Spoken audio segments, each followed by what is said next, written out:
Last show of March. My sponsor, as you can tell behind me, my sponsor of the month has been Little Gallery of Big Messes. There it is in front as well.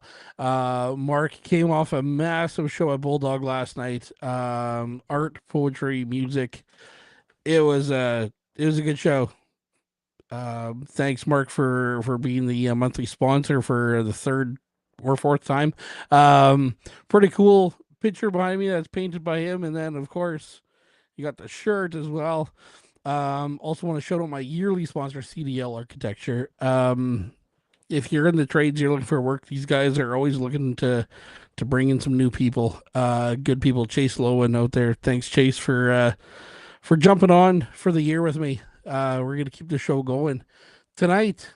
First time guest. Certainly won't be the last. Guys, at Last Detective, tell me who you are. Tell me if I pronounced it right. You pronounced it perfectly. Yeah. I'm Jeremy. And I'm Troy. And you are at Last Detective. Guys, let's just get right to it. Tell me about the band. When did you form? Give me a bit of a history on this. Where you're at. You want to do that one? Yeah, sure. So a couple years ago, Jeremy reached out to me and was just looking to see if we could get into a room and do some jamming and see where it can go. And one thing led to another, and he had a full album of material for me, and we sort of just started coasting from there. Chemistry was immediate, and it's been nonstop go since then, and we're having a good time doing it. That's awesome. You got some music out there.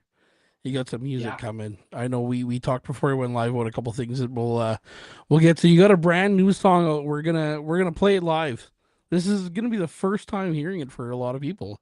Yeah. I'm not sure who's heard it, but I know the three of us have. Yeah. And I And think Kyle, the guy who mixed it. Yeah. yeah, there you go. It is so good. I can't wait. We're gonna get to it in a few minutes. We'll play it, but it's such a good song. And once you guys jumped on, I was playing it to make sure the volume and everything was there, and I was raving about how good it is. This is going to be a absolute banger once it gets out there. I encourage everyone to obviously listen to it. And then it sounds like you're going to have an album in the summer as well with a slew of single releases leading Yeah. up to it. Yeah, absolutely. Couple singles over the next few months, and we're hoping for an album release for July. We have an album release show booked for in and around then. So July 25th is what it's booked for. To be exact. In and around then, we In and might. around Who then. knows if we're gonna keep I may it? have forgotten the date. That's amazing. Let's talk about the song. Tell me about like I guess your writing process.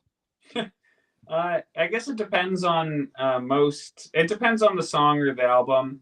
For this one, it's a concept album. So I just kind of sit down and come up with a concept, and I send it to Troy, and then we kind of go back and forth on the story, and then I just kind of start writing stuff. And originally, this one it was going to be a double album paired with an album that was like a movie theater album, but we didn't like end up really wanting to do that, so we stuck with just the concept album. But yeah, I just like if I'm off work or even if I'm on work, like on a day off, like I just like to sit down, have a beer, and just start writing something, and then I start building it all together. Like the string set, like the guitars, bass, vocals, synth if I need it, and then I'll send it to Troy afterwards to see what he thinks about it, and he can start building his parts, and then we can start really reconstructing it. Awesome. Awesome. Jeremy, so sorry, you reached out to Troy with this whole thing, Yeah. with the project you had in mind. Why Troy? Tell me about Troy. Well, Troy's great, and I was like friends with him beforehand. I have an old band called the Tillin that used to play, and we played a couple times with his old band, or I guess maybe kind of current band, Forest Pilots. Mm-hmm. And I always really liked Troy's drumming style. And we were at a vinyl night, I think. Like we were just spinning vinyl, and I liked the albums that he had picked. and I just liked hanging out with him. So I just shot him a message, and I was like, "Do you want to start a band with me?" And then he was like, "Sure." So I sent him an album, and we went going. But yeah, he's just a good dude to hang out. We like very similar things. I always tease him because I say that he's like 65 years old, but we're very similar in like the horror and sci-fi movies that we like, and in the music that we like as well. So I knew he'd be a great fit because he can go fucking bonkers on the drums, but can also just lay down a really solid beat. So Live shows, you got some buddies come in and kind of fill in the rest, right? You're the two. This band is technically just the two people, right? yeah. And then you have live fills. That's awesome. Super cool. Let's get to the song. Cool. I think we need to hear it. I need to hear it again. This is cool. I like doing this. I like debuting these songs on here. Not only because I get to hear the song early, it's just such a cool thing to do. And anyone watching this is the debut of Tethered. Let's get to it.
Super cool.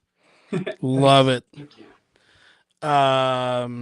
Well, well, Alex has now heard the song. Yeah. if he didn't before. Yeah, agreed. Fantastic song.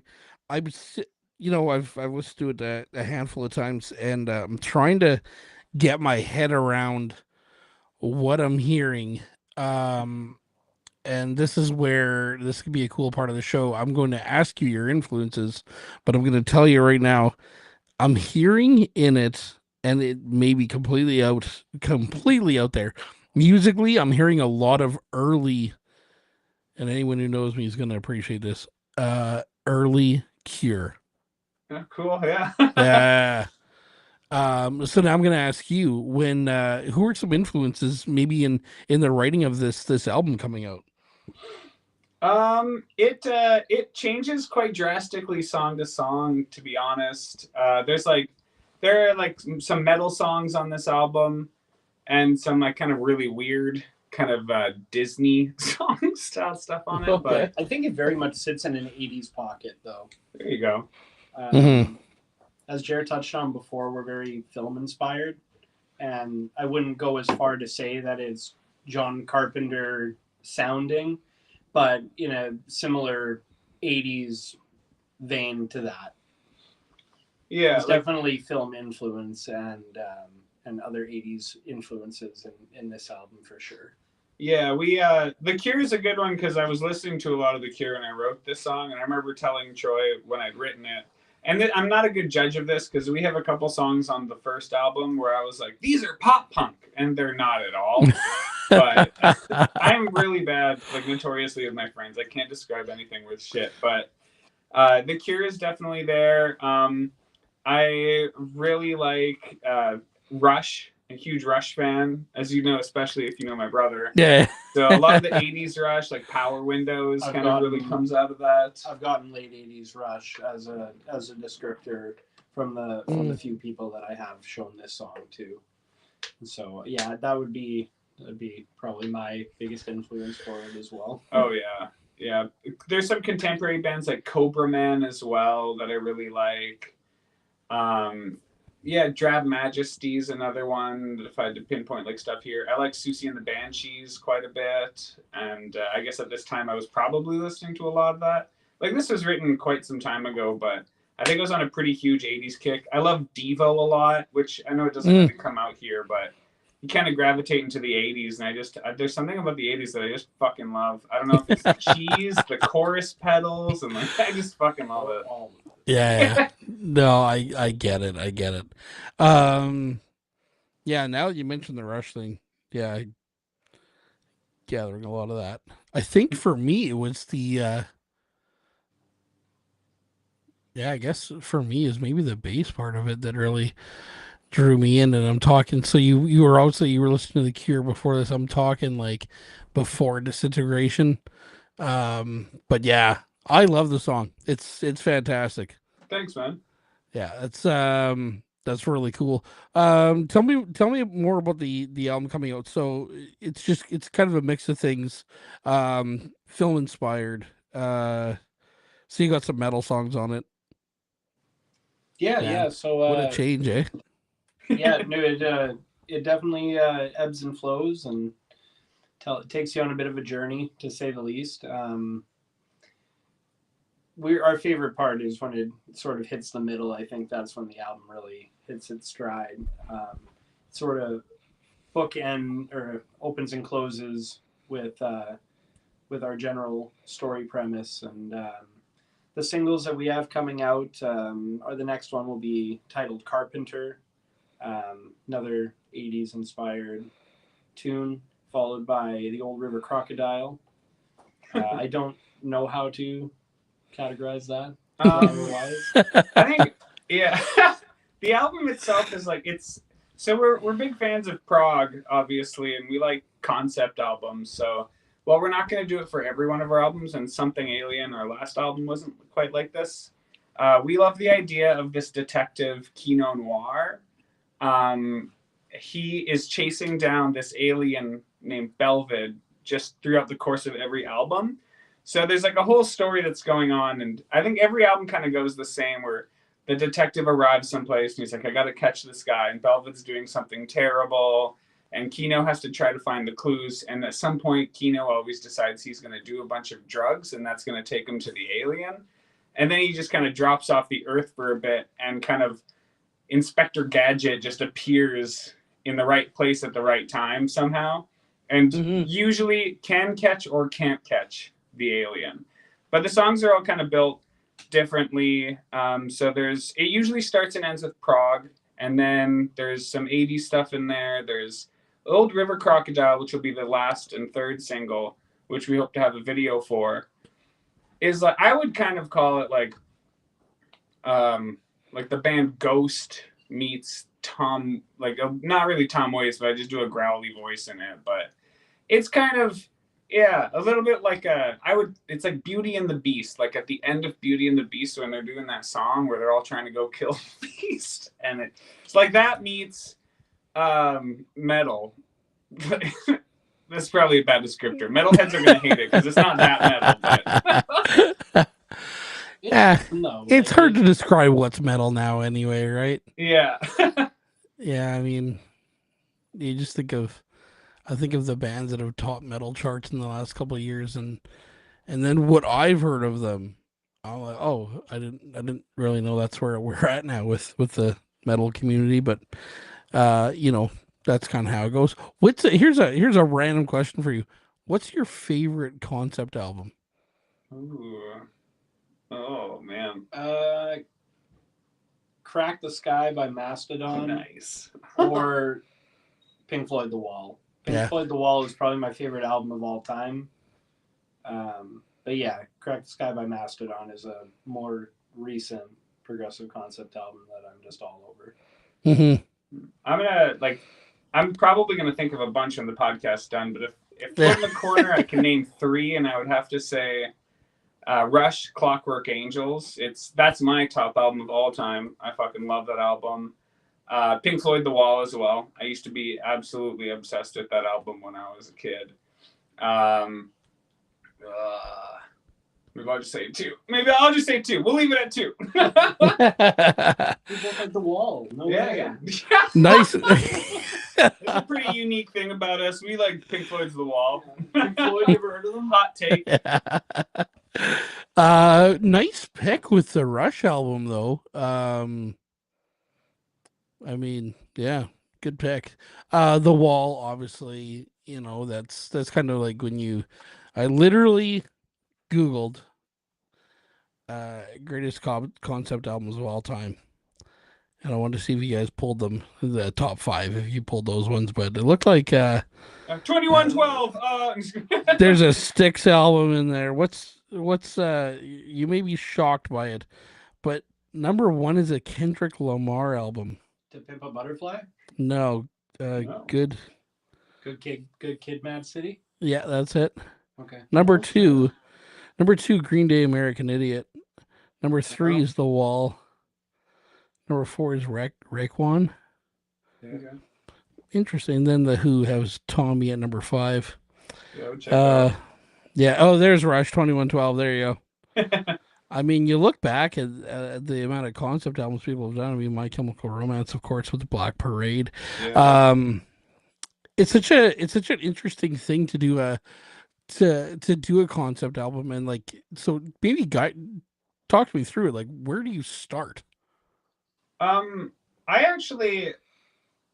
find it easier to write an album if there's a storyline attached to it, because I'm not good at placing songs. If I just write like a bunch of songs, I'll always be like, they go in order of the one I wrote first and the one I wrote last. And then, like, our first album, we had Kyle Haldorson. He mixed it for us. He did a fucking bang up job. He's mixing this one as well, and probably will mix all the others. But he was the one who kind of reorganized the tracks to make it flow really well. So I really need like a kind of through line, and it makes me really excited to write, where like I have a hazy idea of the album, and then I write the first song that kind of sets the scene. And then when I'm done that, I'm like, ooh, then what happens? And then you write the next song, and you're like, but then what happens? And then you start placing other things. And sometimes you're like, oh, but there's something that could go right here in the middle. So I find it easier to write with a storyline in mind than to just write songs that have to just be together. I find that's really difficult. Yeah. Interesting. I've always just found it so interesting with concept albums, like where to start, and is everyone starting the same spot, Yeah. or is it something that just builds as you go? Super cool. Obviously, movie fans, Jeremy, I've heard through paths you're going on a podcast for to talk about horror movies. I don't know if you've done that yet, but No, yeah. apparently okay, but apparently you are. Um, Talk to me about just movies in general, how inspiring they are with anything you're doing, like especially well, obviously music, right? Yeah. They're just they're a huge part of my life. Music, like I remember when I was like younger, I'd always play guitar, but I always watched movies. There's video games too, but yeah, Star Wars was huge in our lives, like growing up. And then as I got older and older, I liked horror movies and sci-fi movies. And then once you get into there, like you start, I find first, I don't know if all horror fans do this, but you get like the classics, and then you're like, well, now I'm going to go to the extreme and do like the August Undergrounds and the Guinea Pigs. And then you kind of burn yourself out on that. And then you start just going to like anything that like, it's interesting to watch how creative people can be with so little money. And then like my partner and I, we watch horror movies and like B movies all the time. And then eventually we'll watch like a movie that people consider really good. And we'll be like, wow, like, I think it's crazy what you could do with like over $1 million or like all this. But I just think storytelling is such a cool medium. So when you get to see it on screen and just someone's imagination come out and all the different parts, like I work in film, so when you get to see what everyone's work comes together to do, whether it's good or not, it's just kind of really cool to be able to sit there for an hour and a half and just be transported somewhere, and or be told something really beautiful about someone's life or a philosophy you've never thought about something from that point of view. It's just there's so much that you can learn from movies, good or bad, I guess. But yeah, and it just feels like home for like especially like sci-fi and horror, which is something Troy and I talk about a lot. Like John Carpenter is a good example where we both just really love him. So there's something about John Carpenter movies. You always know what you're gonna, you're gonna get something really cool, fantastic with some cool colors and lighting and a really rad synth score. And it just feels really cool to be able to like put yourself in a room and be like, today I'm gonna be wowed. Yeah. Let's talk local music for a little bit here. Who are some local bands you're into right now? Oh gosh. Some of my favorite local bands. Dr. Rift, that's a good friend of ours, Kyle, Mhm. and his other project, Dizzy Mystics. Jet Sam Jettisoned, Paige Drobut. Big fan of Screaming at Traffic, kind of coming out of that prog rock psychedelia scene. There's tons of great bands in the city right now. Akinia, psychedelic instrumental project. Holy Void. Holy Void, incredible. Yeah. Luana Moth. Oh yeah. Beth. Moya Moya. Polyglots. Pure Entry. Valley Narrow. They're like, yeah, like I guess we can keep going. Yeah, why not? I'm excited to hear more Laughing Court. Old Trampoline was amazing. I really like. Oh man, like fuck. Everyone watching is like, what the fuck? Yeah. We can name you all. Yeah, it's always like nerve-wracking because you can't mention your own band. Tired Cossack, Cookie Delicious is kind of cheating because he's in our band, but we're still gonna say Cookie Delicious. Cola Cola Pop's really cool. Show Pony. Mhm. I really like Peace Breach. You know more? There's so many good bands.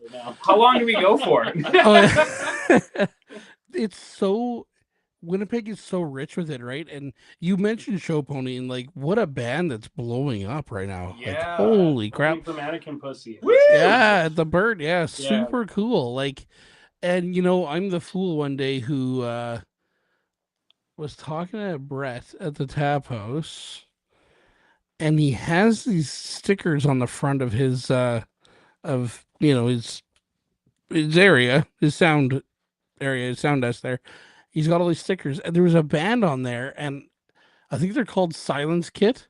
Oh Oh yeah. yeah, hell yeah. And I'm like, oh man, I remember listening to them years ago when like I used to go to the Goodwill Social Club there, right? I remember listening to them and I'm like, whatever happened to that band? And he's like, and then he told me, right? And I'm like, oh Jesus.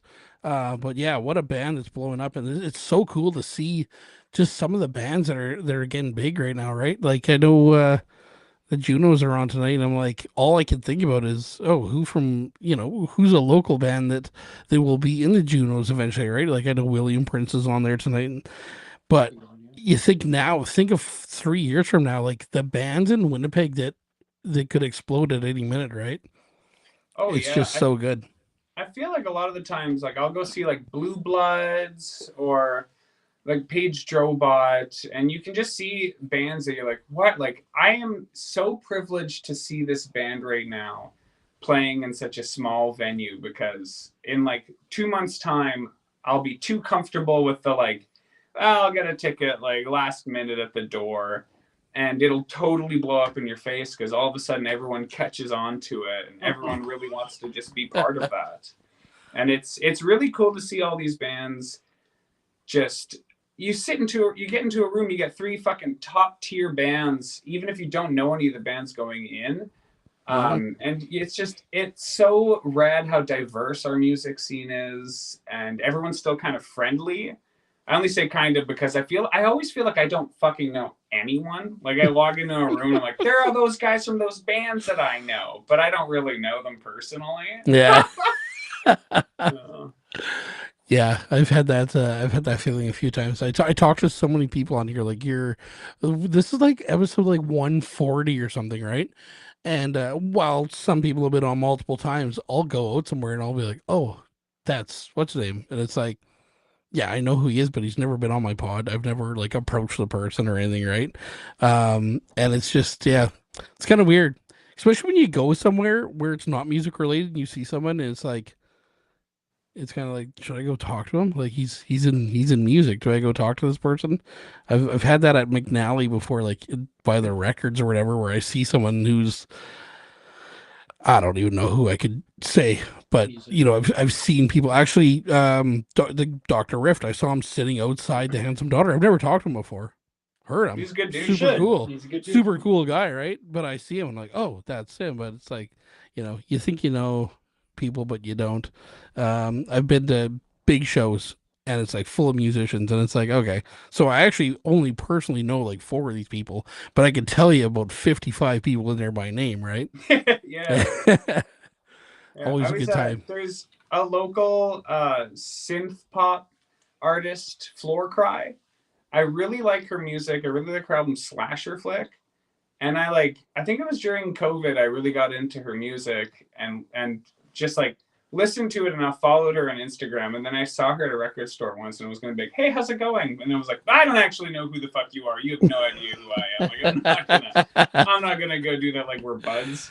Like when you listen to a band so much and you get obsessed, you're just like, yeah, I'm friends with them. King Gizzard and the Lizard Wizard. They're my buds from home. Buddies. Yeah. Well, that's the beauty of Facebook too, right? You can have 1,000 friends, but you only know about 100 of them. Yeah, man, I can barely remember like anyone's names or anything like that. So it's tough. I love it. I'm victim for it though too. I'll see someone on Facebook and be like suggested friends or something, someone holding a guitar, and like, oh yeah, cool. Yeah, But boom. but that's also how you discover new bands as well. I've had it happen a few times where I'll add someone and then you find out, oh, that person's in this band, and then you listen to them and boom, the next thing you know, you got your next favorite band. So love Winnipeg. Love Manitoba. Manitoba music's so good. You know, good things coming out from everywhere. From Brandon, there's a band from Flin Flon called Rocket. Unbelievable, unbelievable band. They're here July 18th. Unbelievable group coming in from out there. That's just a great thing about our local scene, though. I mean, the bands you named, I've probably had two of them on this podcast, and I should probably reach out to about 15 of them. So, Um, circle back to the album. You got an album release show coming. Do you have the venue picked out? Handsome Daughter. Oh, I was gonna say you don't have to say it. Follow up. Oh shit! Follow No, up to no it. place to have picked out No, yet. it's not the Handsome Daughter. Follow up though. What's your favorite venue to play in Winnipeg? Ooh. There are benefits to playing different venues in the city. That's for sure. And I haven't even played all of them. The Daughter is there's something about it.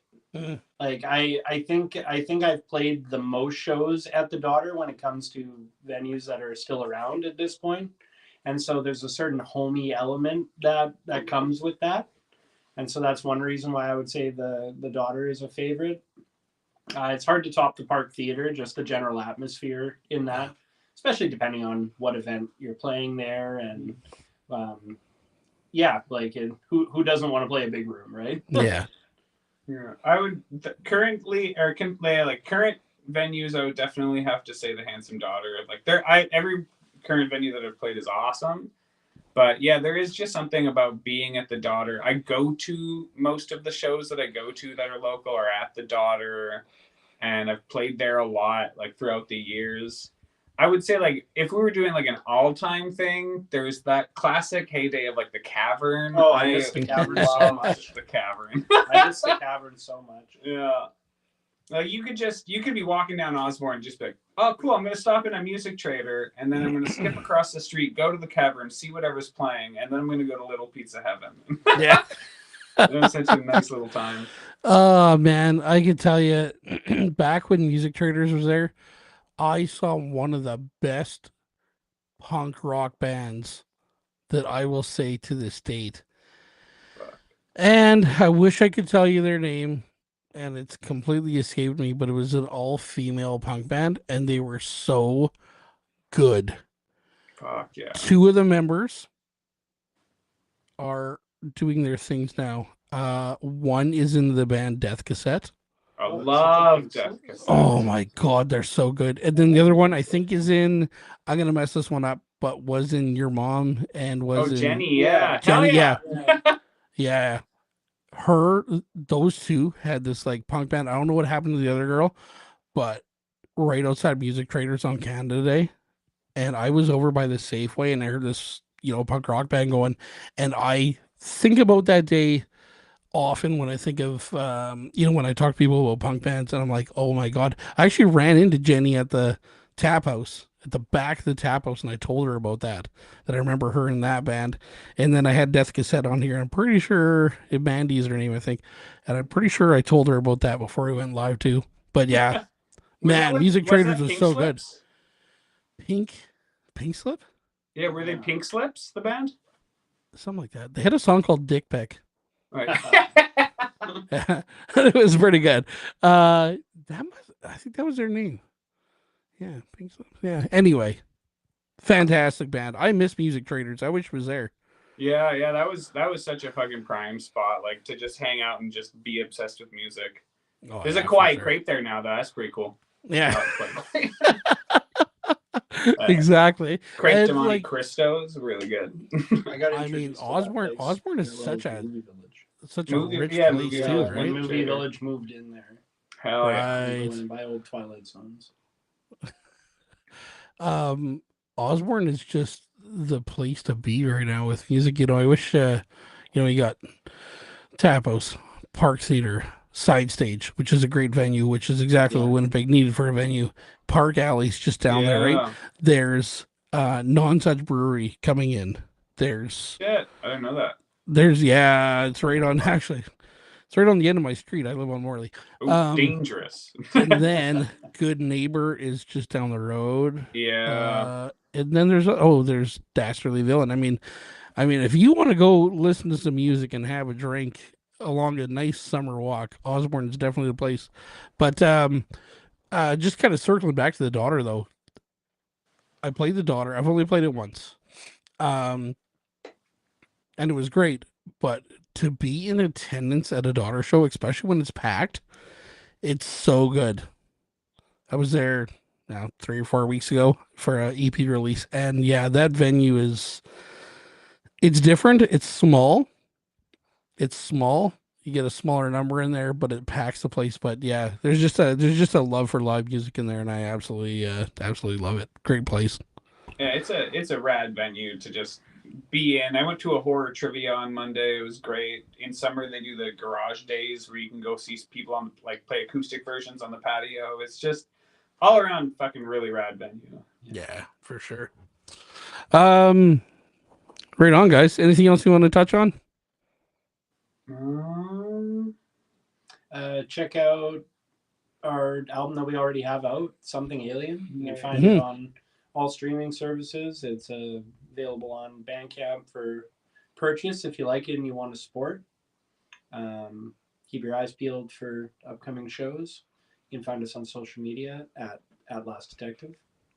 And yeah, we appreciate it if you tuned in tonight. And Yeah, for sure.